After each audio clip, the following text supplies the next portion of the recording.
एक बार कुमुद के जिह्वाग्र पर एक अविवेकी प्रश्न उभर आया था। उससे पहले जिस सहचरी की नियुक्ति हुई थी, उस सहृदया ने किसके दुख से गले में फांसी का फंदा डाला था, गृहस्वामी के या स्वामिनी के? आप अब सब सुन चुकी हैं। मालती से मिलकर स्वयं अंतिम निर्णय लेने की पूरी स्वतंत्रता है आपकी। यदि आपको कोई आपत्ति हो तो मैं कल ही आपके वापस जाने की पूरी व्यवस्था कर दूंगा। यही नहीं, इस बार उस दीर्घकाय गौरवर्ण आयत चक्षु सौम्य व्यक्ति का पूरा चेहरा एक उदार सहज स्मित से उद्भासित हो उठा। आपने जिस नौकरी से त्यागपत्र की बात कही है, I will see that you get that old job. मुख्यमंत्री मेरे आत्मीय ही नहीं, अभिन्न मित्र भी हैं। आइए मैं मालती से आपको मिला दूं। कुमुद खड़ी हुई और सहसा ही उस दीर्घदेही व्यक्ति की छाया में सिमट सिकुड़ कर रह गई। सचमुच ही उसके पार्श्व में चल रही कुमुद हास्यास्पद रूप से छोटी लग रही थी। सोपान पंक्ति शेष होते ही पहले कमरे का द्वार खोल राजकमल सिंह ने पुकारा, मालती, सो गई हो क्या? एकाएक पुकारने वाले का स्वर लोरी की सी थपकी बन एक बार फिर कमरे की अस्वाभाविक निस्तब्धता को भंग कर गया। मालती! सिर से पैर तक चादर ओढ़े सोई मालती न हिली न डुली। अपदस्थ होकर कुमुद द्वार पर ही खड़ी रह गई। उसकी समझ में नहीं आ रहा था कि भीतर जाए या बाहर ही स्वामी के जागने की प्रतीक्षा करे। आइए ना, बाहर क्यों खड़ी हैं? राजकमल सिंह ने पर्दा उठाकर उसे बुलाया तो वह चुपचाप आकर पैताने के पास खड़ी हो गई। राजकमल सिंह एक बार फिर सुप्ता पत्नी को जगाने उसकी अलस चहल देह पर ऐसे अधिकार से झुक गया जैसे पास ही खड़ी कुमुद की उपस्थिति का भान उसे न रह गया हो। कुमुद का चेहरा आरक्त हो उठा। मालती, मालती! वो जैसे गुदगुदा कर किसी रूठी बालिका को जगा रहा था। देखो कौन आया है, उठोगी नहीं? इस बार सोने वाली ने बड़ी अनिच्छा से करवट बदली, फिर झटके से उठकर बैठ गई। ये हैं कुमुद जोशी, तुम्हारी देखभाल करने लखनऊ से इतनी दूर से आई हैं। बैठने को नहीं कहोगी? कंठ स्वर में परिहास का पुट एक क्षण को उस करुण चेहरे को अकृत्रिम स्मित से उद्भाषित कर गया। वो हंसी। बैठिए। तब किस चुप्पी की भूमिका बांधी थी उसके पति ने, ये तो बोल रही थी। कुमुद बैठी। कौन कहेगा यह उन्मादिनी है? कैसा रूप था! लाल साड़ी, गोरे ललाट पर चवन्नी भर की सिंदूर की बिंदी, मांग में सिंदूर, दोनों हाथों की अंगुलियों में झलझल झलकती हीरे माणिक की अंगूठियां, हाथ भर लाल चूड़ियों के बीच कंगूरेदार सोने के कड़े, रक्तिम अधरों पर पान की लालिमा, छलकदार नुकीली चिबुक तक आ गई थी। शायद सोते में पान की पीक मोहक अधरों की दरार से टप टप कर टपकता चला गया था। कत्थे का एक बड़ा सा धब्बा रेशमी चादर पर भी छाप लगा रहा था। कितनी बार तुमसे कहा है मालती, सोते में पान ना खाया करो, इतना जर्दा किमाम तुम्हारे लिए अच्छा नहीं है। खैर, अब तो मिस जोशी आ गई हैं, ये इनकी ड्यूटी है। आप इन्हें दिन भर में 2 बीड़े देंगी मिस जोशी, एक खाने के बाद दोपहर को और एक रात को। बड़े लाड़ से पत्नी की ही पलंग की पाटी पर बैठ राजकमल सिंह ने चूड़ियों भरा हाथ थाम लिया। नींद आई मालती? हाँ आई। कैसी अलस मदालस आवाज थी, जैसे पुराने हिंदी चलचित्रों में कभी ठसकेदार रानियों की हुआ करती थी। कुमुद जितनी ही बार कनखियों से उसे देख रही थी, उतनी ही बार उस स्निग्ध चेहरे की घरेलू मिठास उसे बांधती जा रही थी। सहसा गृहस्वामिनी ने भागलपुरी रेशमी चादर से अपने दोनों पैर बाहर निकाल दिए। चांदी की पाजेब के घुंघरू धीरे से ठुनके, गोरे चरणों पर सधी महावर की रेखा पर लाल साड़ी की छाया ललाट पर कुछ फैल गई। सिंदूर की बिंदी, लाल चूड़ियाँ, मांग की सिंदूरी प्रगाढ़ रेखा, सभी लाल जैसे जीवंत अग्निशिखा ही पलंग पर पड़ी दब दब कर सुलग रही थी। क्या नाम बताया आपका? मैं कभी कभी भूल जाती हूँ। किसी भोली बालिका सी उस दूधिया हंसी ने कुमुद को मोह लिया। अपना निर्णय वो उसी क्षण ले चुकी थी। वो यहीं रहेगी। लखनऊ अब वो कभी नहीं लौटेगी। उसे देखकर लोगों की भद्दी फुसफुसाहट, संदिग्ध कुटिल चितवनों की मार, अध्यापिकाओं की ईर्ष्या दग्ध बतकही, अब उसे कुछ नहीं झेलना होगा। अपने ही दुख में डूबी, एक दूसरे के प्रति समर्पित ये विचित्र जोड़ी ही शायद उसके आहत चित्त की व्यथा को भुला दे। उसने एक बार कनखियों से अपने नवीन स्वामिनी को देखा। वो फिर सिर से पैर तक चादर खींचकर सो गई थी। उसके उन्मादिनी रूप का यही सामान्य सा परिचय उसे अब तक मिला था। आप थकी होंगी, अपने कमरे में चलकर आराम कीजिए। काशी आपका खाना वहीं ले आएगी, राजकमल सिंह ने कहा तो वो एकाएक चौंक पड़ी। काशी? उन्होंने पुकारा। जी सरकार, कहती जो तातार सी लंबी सांवली औरत आकर सामने खड़ी हुई। उसे देखकर कुमुद सिर से पैर तक कांप गई। उसका मर्दाना डील डॉल, सपाट छाती, स्याह रंग, गले में पड़ी असंख्य पोत की मालाएं और कठोर मुख मुद्रा देख उसे बचपन में देखी पहाड़ी रामलीला की स्मरण हो आया। मैं तो ताड़का तड़ातड़ तड़तड़ ताड़ करूंगी, तुम जैसे नरों का मैं संहार करूंगी। हाथ में ना कुछ होने पर भी लग रहा था नंगी शमशीर लपलपा रही है। इन्हें इनके कमरे में ले जाओ, राजकमल सिंह ने कहा तो उसे लगा कि वो किसी जल्लाद को आदेश दे रहे हैं। इसे फांसी के तख्ते पर खड़ा कराओ। काशी का काला ऊंचा लहंगा स्कर्ट किसी ऊंचाई में घुटनों से कुछ ही नीचे तक पहुंच रहा था। कई रंगीन लाल नीले टुकड़ों को जोड़कर बनाई गई उसकी बंजारिन की सी चोली पर चिपकाए गए कांच चमचम चमक रहे थे। बड़ी लापरवाह से ओढ़ी चुनरी को उसने दक्षिण अंग वस्त्र की भांति दोनों कंधों पर डाल बिना किसी ढांपे गर्दन पर फेंटा सा मार लिया था। पैरों में चांदी के बुंदेलखंडी पैंजना चलने में खटर खटर ऐसे बज रहे थे जैसे किसी खूंखार कैदी के पैरों में पड़ी बेड़ियां। बिना उससे एक शब्द बोले काशी उसे उसके कमरे तक पहुंचा गई। जाने से पहले बड़ी अवज्ञापूर्ण दृष्टि से उसने कुमुद की ओर देखा, जैसे पूछ रही हो कुछ कहना तो नहीं है। उस दृष्टि में न उस नवीन अतिथि की आगमनी का उल्लास था, न कौतूहल था, तीव्र आक्रोश और विद्रूप था तो सिर्फ ये।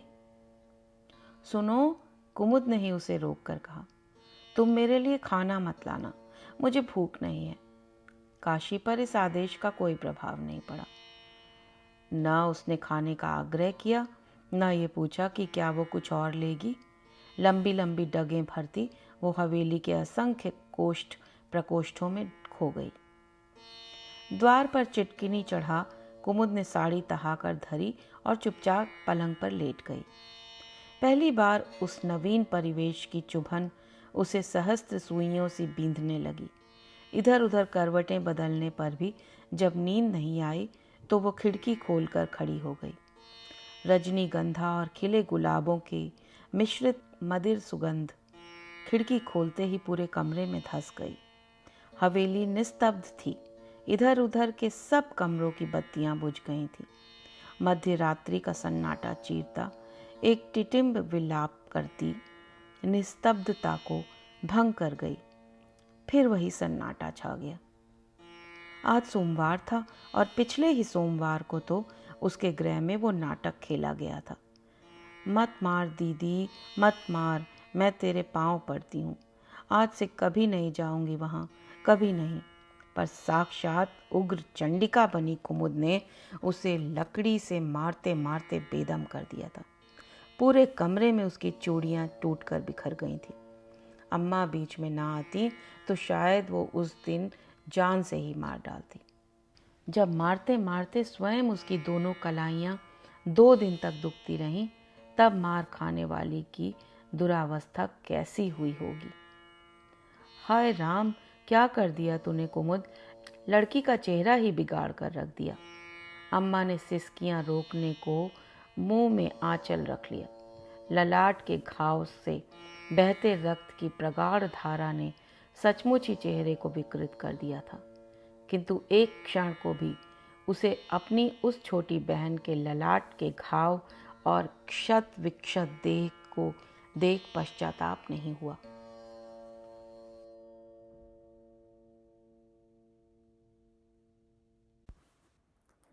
तीसरे दिन अम्मा रात की गाड़ी से अड़ोस पड़ोस की नज़र बचा स्वयं उसे बड़े मामा के पास पहुंचाने पहाड़ चली गई थी। लालू भी बहन की दुर्दशा देख सहम कर कमरे से 2 दिन तक बाहर ही नहीं निकला। लंबी ऑयल और निम्नमुखी मूछों वाले उसके कई मित्र उसे बुलाने आए तो कुमुद ने कठोर स्वर में उनसे कह दिया, लालू नहीं है, पहाड़ गया है। उन छोकरों को देख उसके हाड मज्जा जल जाती थी।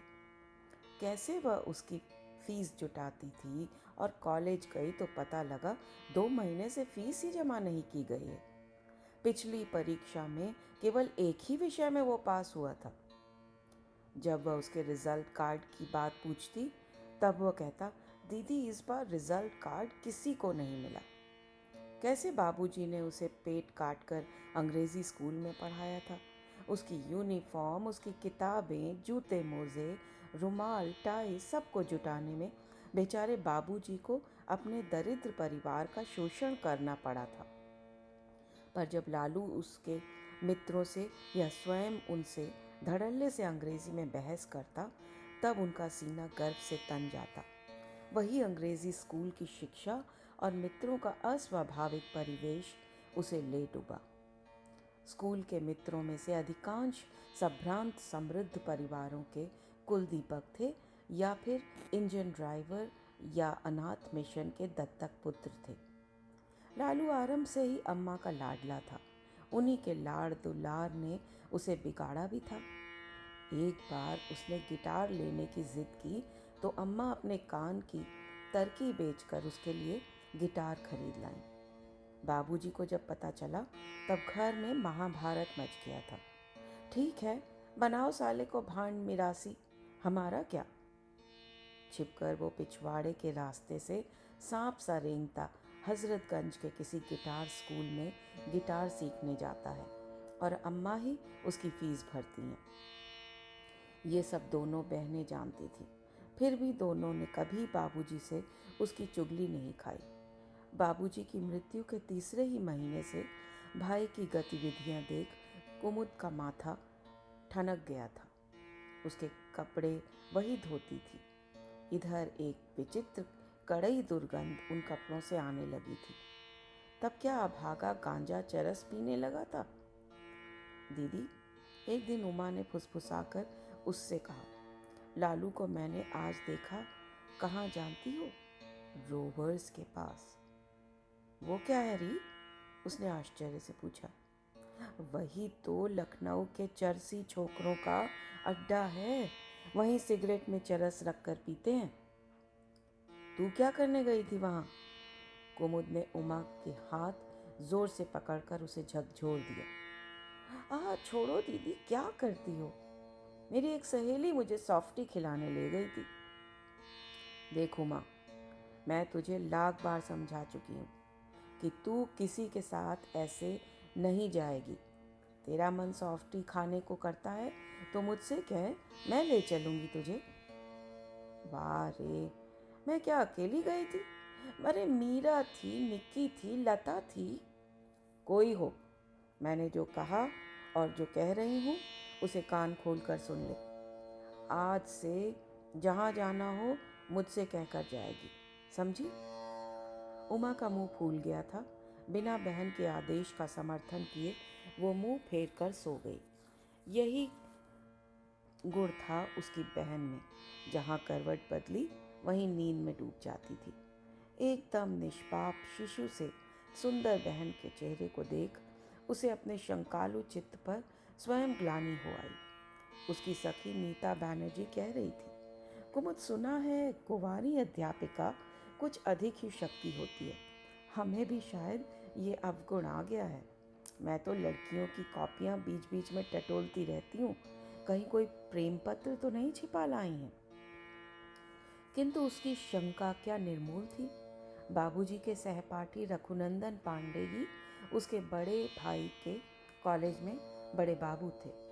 उन्हीं से भाई की प्रगति का लेखा जोखा लेने वो पहुंचती तो अनायास ही छोटी बहन की अशोभनीय प्रगति का सूत्र स्वयं हाथ में आ गया। बेटी समझ में नहीं आता कि धरधीरण का बेटा ऐसा कैसे निकला। 2 दिन तो मैंने इसे अपनी आंखों से सिनेमा के टिकट की लाइन में खड़ा देखा। मुझे देखकर भले ही छोकरे ने मुंह फिरा लिया था, पर मेरी नज़र से कौन बच सकता था।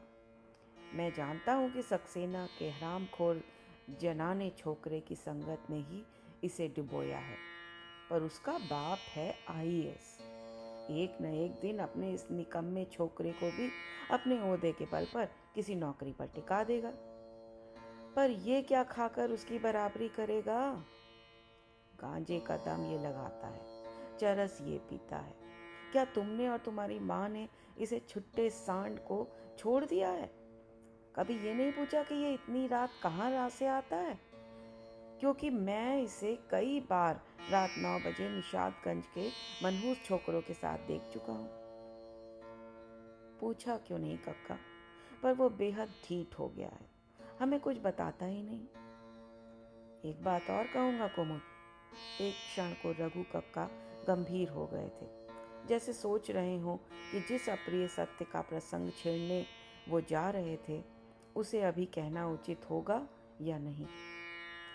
क्या ये लड़की जो अमानवीय साहस से पिता की मृत्यु के पश्चात एक प्रकार से अकेली ही परिवार को ठेल रही थी, ये 2 धक्के एक साथ सह पाएगी? कहीं बेचारी एकदम टूट तो नहीं जाएगी? क्या कक्का, आप चुप क्यों हो गए? कुछ और किया है क्या लालू ने? उसने अधैर्य से पूछा। नहीं, लालू ने तो कुछ नहीं किया, पर कुमुद तुम्हें अपनी छोटी बहन की गतिविधि पर भी ध्यान देना चाहिए। तुम दिन भर नौकरी करती हो, सुना है लौटकर फिर ट्यूशन करने चली जाती हो। उमा कहाँ से दिन डूबे लौटती है ये खबर रखती हो? वो तो म्यूजिक कॉलेज जाती है कक्का। बड़ी जिद करने लगी कि नाच सीखेगी, तो मैंने कहा ठीक है चली जाए। लौटते लौटते देर हो जाती है। वो बस से आती है। नहीं, बस में नहीं आती। रघु कक्का के दोनों होंठ उत्तेजना से कांप रहे थे। मैंने देखा उसे अभी पिछले बुधवार को एक गली से लौट रहा था। काली एम्बेसडर कार में उमा बैठी थी। मैं तुमसे नहीं कहता, पर जो कार चला रहा था उस लफंगे का चेहरा मुझे अच्छा नहीं लगा। ज़माना बहुत बुरा आ गया है बेटी। तुम हमारे समाज को जानती हो।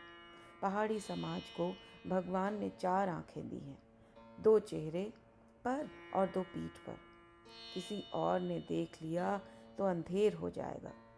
फिर तुम्हारी अम्मा मुझे उसकी कुंडली दे गई कि दद्दा को भेज दूँ। अब सगा भतीजा है मेरा, जानबूझकर कैसे मक्खी निगल लूँ। तुम हमारे दद्दा को देख चुकी हो। लड़का रुड़की से इंजीनियरिंग पढ़ा है, पर अभी भी घर आता है तो कान में जनेऊ डालकर बाप से पूछता है, बाबू निबट आऊं? कुमुद का चेहरा फक हो गया था। ये क्या कह रहे थे रघु कक्का? पर उस अल्पभाषी हित चिंतक पिता के मित्र को वह जानती थी। ऐसी वैसी बात वो कभी नहीं कर सकते। ठीक है कक्का, मैं आज से ही उमा पर कड़ी निगरानी रखती हूँ, कहकर वह पैर छूकर गुस्से में भरभराती घर पहुंची तो देखा घर में ताला पड़ा था। अपने पर्स में वो हमेशा एक डुप्लीकेट चाबी रखती थी। सर दर्द से फटा जा रहा था। नाना चिंताएं उसके मस्तिष्क में घन की चोट किए जा रही थी। किसके साथ गई थी उमा? कौन हो सकता है वो? अम्मा ने भी तो एकदम आंखें मूंद ली थी। वो अकेली क्या क्या करे?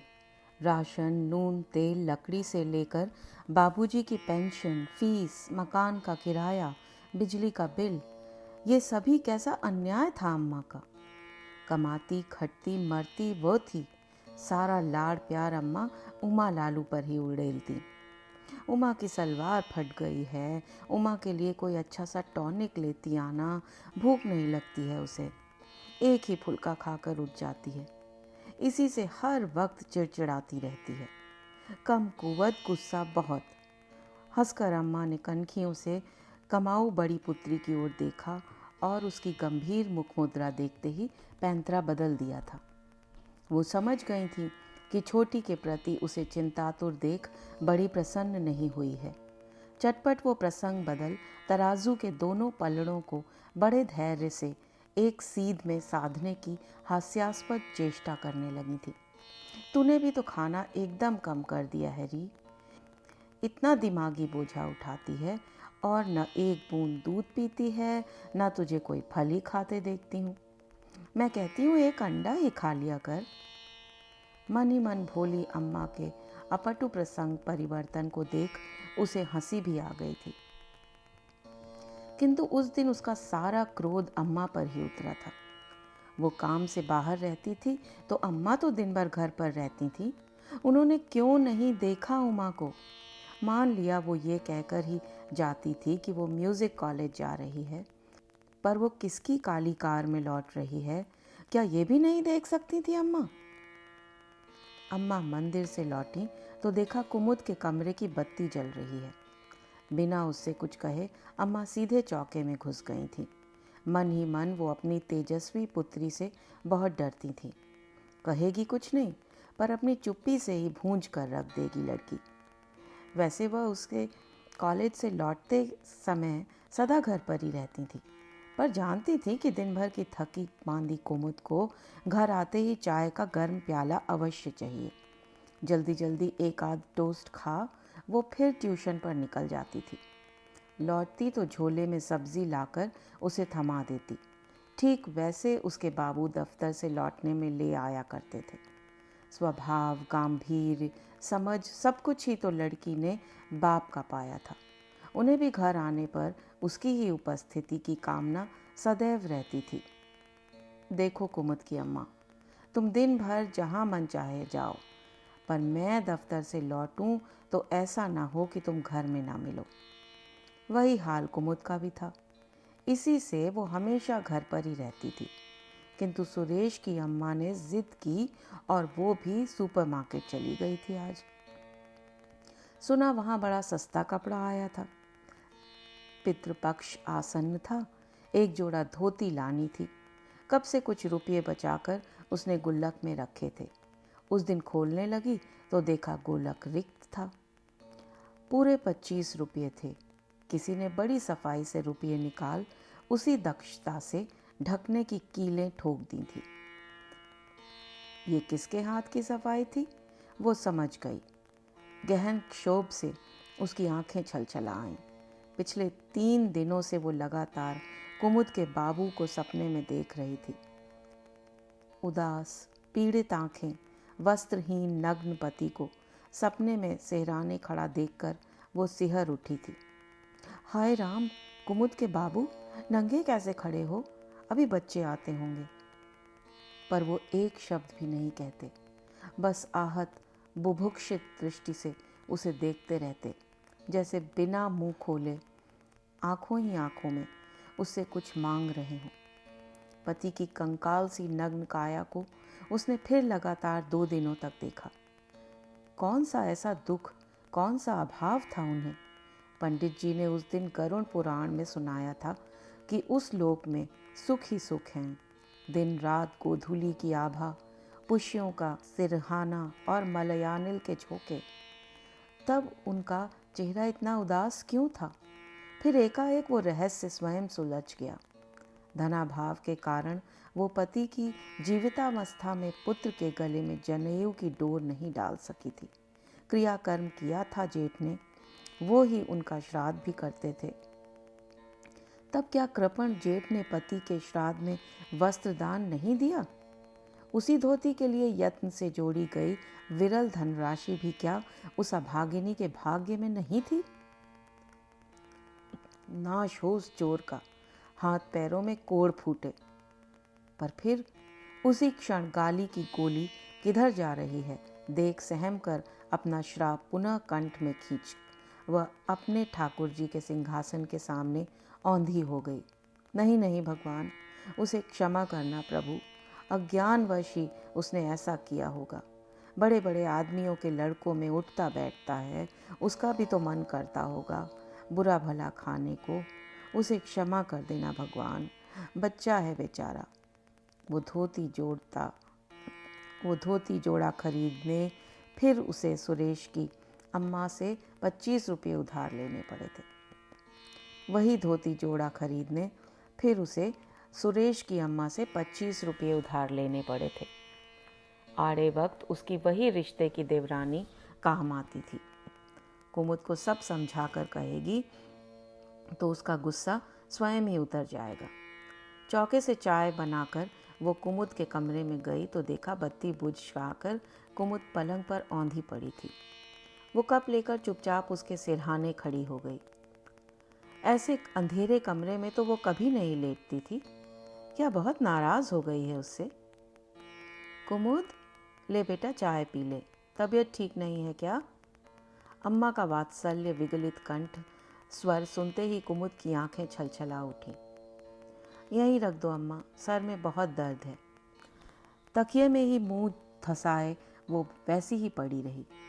दुबली पुत्री की देह देख गोदी का जी न जाने कैसा हो गया। कैसी सुंदर थी उसकी बेटी, छूने से मैली होती थी, पर इधर नित्य की भाग दौड़ ने चेहरे पर स्याही फूंक दी थी। न तेल ठो कैसी सुंदर थी उसकी बेटी, छूने से मैली होती थी, पर इधर नित्य की भाग दौड़ ने चेहरे पर स्याही फूंक कर रख दी थी। ला तेल ठोंक दूं, उसने कहा। नहीं नहीं, तेल मत डालना अम्मा, मुझे अभी ट्यूशन पर जाना है। पड़े पड़े ही उसने ऐसे छलबल से आंसू पोंछ लिए जैसे अम्मा न देख पाए। वो उठकर बैठी तो गोदी जान गई कि लड़की को कहीं गहरी चोट लगी है। तुम कहाँ गई थी अम्मा? उसने प्रकृतिस्थ होने की चेष्टा की। तेरे बाबू का श्राद्ध आ रहा है, कई दिनों से उन्हें सपने में देख रही हूँ। एकदम वस्त्रहीन आकर इसी कमरे में खड़े हैं। इसी कमरे में बाबू ने प्राण त्यागे थे। तब यही कमरा उनका था। उनकी मृत्यु के बाद ये कमरा स्वयं ही कुमुद का बन गया था। पहले 3 भाई बहन एक ही कमरे में सोते थे। अब वो अकेली इस कमरे में सोती थी। उमा माँ के साथ सोती थी। इतनी बड़ी होकर भी अम्मा के साथ सोने की उसकी बचकानी आदत नहीं गई थी। लालू का कमरा अब गृह के सीमांत पर था। वहाँ से रात्रि के गमन आगमन की उसे विशेष सुविधा प्राप्त रहती थी। दीवारों पर टंगी बेहुदी तस्वीरें, चलचित्र तारिकाओं के धृष्टता से मुस्कुराते चेहरे, बेतरतीबी से फैली किताब, कॉपियाँ, कमरे की दुर्व्यवस्था ही किशोर स्वामी के फक्कड़ स्वभाव का परिचय देने को पर्याप्त थी। प्रायः ही समय निकाल कुमुद भाई का कमरा ठीक कर जाती थी, पर दूसरे दिन जाती तो फिर वैसा ही अव्यवस्थित मिलता। कई बार उसे डांट फटकार चुकी थी। एक बार उसे खूंटी पर टंगी उसकी जीन्स की जेब में 2 अधफुकी सिगरेटें मिली तो वो बौखला गई थी। देखो अम्मा, क्रोध से कांपती कुमुद ने दोनों टुकड़े माँ के सामने पटक दिए थे। लालू वहीं पर बैठा खाना खा रहा था। शर्म नहीं आती तुझे? हड्डी पसली एक कर तुम्हें खिला रही हूँ, अभी इंटर भी पास नहीं किया है और नशा पानी शुरू कर दिया। वाह, एक दिन शायद बोतल भी मिलेगी कमरे में। बोलता क्यों नहीं? थाली पटक लालू तनक कर उसके सामने खड़ा हो गया। भाई की ये अबाध्यता देखकर वो सन्न रह गई थी। यही लालू कभी उससे थरथर कांपता था। हाउ डेयर यू, तुम्हें मेरे कमरे में जाकर मेरी जेब टटोल कर जासूसी करने का क्या हक है? मैं सिगरेट पीता हूँ, 100 बार पीऊँगा। तुम कौन होती हो टोकने वाली? क्या तुमसे कभी एक अठन्नी भी मांगी है मैंने? अच्छा, बताऊँ कौन होती हूँ मैं? क्रोध से थर थर कांपती कुमुद ने 3-4 चांटे तड़ातड़ उसके तमतमाए चेहरे पर जड़ दिए और फिर अम्मा पर बरस पड़ी थी। ये सब तुम्हारा लाड़ दुलार है अम्मा, सर पर चढ़ाकर तुम ही ने बिगाड़ा है इसे। आज इसकी इतनी हिम्मत बढ़ गई कि मुझसे पूछता है, तुम कौन हो मेरी जेब टटोलने वाली? तू सुन ले लालू, एक बार नहीं 100 बार टटोलूंगी तेरी जेबें। आई है बड़ी जेब टटोलने वाली, मैं भी देख लूँगा, लालू ने ज़ोर से चीख कर कहा और एक लात मारकर थाली को दूसरी ओर पटक दिया। वही स्वर सुन गृह कलह का आनंद लेने एकमात्र दीवार के व्यवधान को फांद उनकी प्रतिवेशिनी गंगाधर की माँ गौरी आ गई। क्यों लड़ रहे हैं दोनों भाई बहन? क्या हो गया गोदी दीदी? कुछ नहीं, आओ बैठो गौरी, बच्चे हैं, उस पर भी पीठ पीछे के भाई बहन, इसी से दोनों में ठनती रहती है। चाय पियोगी गौरी? केतली चढ़ी है। लालू भन्ना कर होठों ही होठों में बड़बड़ाता अपने कमरे में चला गया था और अम्मा मैं ट्यूशन पर जा रही हूँ ये कहकर कुमुद बिना चाय पिए ही तीर सी निकल गई थी। गौरी दीवार से कान लगाए सब कुछ सुन चुकी थी, फिर भी किसी निर्मम दरोगा की भांति उसे सदा घटना स्थल पर पहुंच छोटी छोटी बातों को कुरेदना बड़ा अच्छा लगता था। एक तो स्वयं उनका बिगड़ैल बिद का बेटा इस वर्ष हाई स्कूल में 10वीं बार फेल हुआ था। आज तक गोदी दीदी के इस पुत्र की वो पास पड़ोस में प्रशंसा ही सुनती आई थी। सचमुच ही जब तक छोकरे का बाप नहीं मरा था तब तक हमेशा अव्वल पास होता था। अपने अकर्मण्य पुत्र को वो प्रायः ही इस पड़ोसी परिवार की संतान की प्रतिभा से दहलाती रहती थी। एक हमारी गोदी दीदी के बच्चे हैं, बाहर भीतर जाते नमस्कार, पैर छूना, उस पर तीनों वजीफा पाते हैं, और एक तू है करम जला। आज अपने कानों से इस ग्रह की दुर्गति सुन गौरी का हृदय आनंद से बल्लियां उछल रहा था। अरे गोदी दी, मुझसे क्या छिपाओगी? पर इतना सुन लो, अब कौन सिगरेट नहीं पीता? आजकल के छोकरे तो माँ के गर्भ से सिगरेट फूंकते चले आते हैं। फिर अपनी रसिकता पर वह स्वयं ही पुलकित होकर हंसने लगी। पर जो भी कहो गोदी दी, तुम्हारी बड़ी लड़की तो साक्षात लक्ष्मी है, जैसा ही रूप वैसा ही गऊ स्वभाव। कहीं लड़का वड़का देख रही हो क्या? नहीं गौरी, वो शादी को राजी हो तब तो लड़का देखूं। कहती है उमा के लिए वर ढूंढो, मेरे लिए लड़का नहीं ढूंढना होगा। अचानक गौरी की चुंधियाई आंखें एक कुटिल चमक से चमकने लगीं। उसने अपनी कुबड़ी पीठ पर झटके से आंचल खींचा और बड़ी आत्मीयता से पलटा, गोदी के और नज़दीक सटा लिया। कहीं खुद ही तो कोई जात बेजात का लड़का नहीं ढूंढ लिया है? हो सकता है कि अपने लिए लड़का ढूंढने के लिए इसीलिए मना कर रही हो। एकाएक कुमुद की माँ का चेहरा विवर्ण हो गया। ये बात तो उस सहृदया जननी के दिमाग में स्वप्न में भी कभी नहीं आई। कहीं सचमुच ऐसा तो नहीं? आजकल हमारी लड़कियां क्या हमारी तुम्हारी जैसी रह गई हैं गो दीदी? अब देवी दत्त जी की लड़की नहीं भाग गई उस मुसल्टे के संग? अब देवी दत्त जी के खटराग को कौन नहीं जानता गो दीदी? ज़रा सा कच्चे पक्के खाने पर तकरार हुई तो इनके बाप इनकी बाराती बिना बहू लिए लौटा लाए। आज उन्हीं की लड़की ने बाप का नाक कटाकर रख दी तो क्या कर लिया उन्होंने? सुना ईद के दिन नया जोड़ा पहने अमीनाबाद में घूम रही थी बेहया। हमारे इन्होंने आंखों से देखा। उस पर हिम्मत देखो नकटी की। इन्हें देखा तो बोली, बड़े कक्का आदाब। ये तो बेचारे गऊ हैं गऊ, चुपचाप सिर झुकाए चले आए।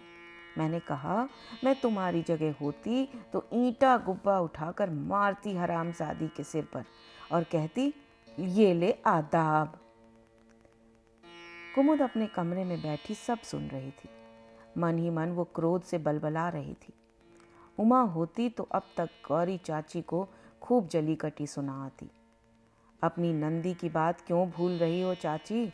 वो भी तो तुम सबके मुंह पर कालिक पोतकर महेश सेठ के साथ बंबई भाग गई थी।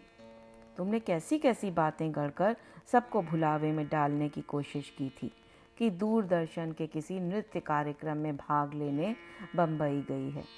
पर कौन नहीं जानता था कि सूखा सा मूल ये बद्री कक्का उसे ढूंढने गए और 15वें दिन पकड़कर ले भी आए। फिर तुमने उसे क्या एक दिन भी घर के बाहर निकलने दिया था?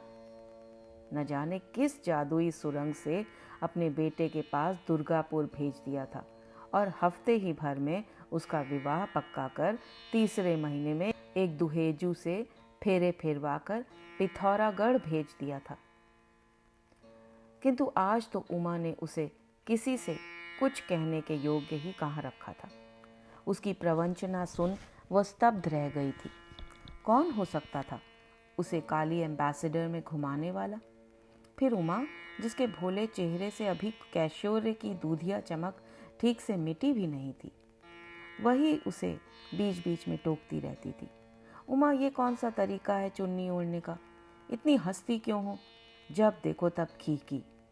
पर उमा तो चिकना घड़ा थी, उस पर असर ही कहाँ होता था। दीदी, तुम्हारा ये कोटा डोरिया पहन लूँ आज? प्लीज़ दीदी, हमारे कॉलेज में सोशल है। नहीं, वो डपट देती।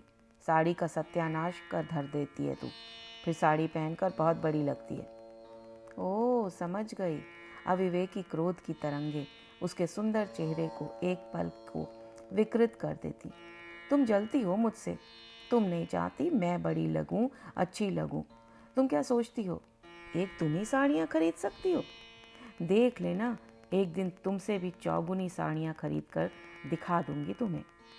और वह गुस्से में भुनभुनाती बिना कपड़े बदले ही अपने सोशल में चली गई। तब क्या कुमुद का कार्पण्य ही उसे उस मार्ग पर खींच लाया था? जिस दिन वह उसके लिए काली एम्बेसडर भ्रमण के बारे में सुनकर आई, उसी दिन उमा ने लौटने में बड़ी देर कर दी थी। कुमुद ट्यूशन से लौटी तो देखा चिंतातुर अम्मा बरामदे में खड़ी हैं।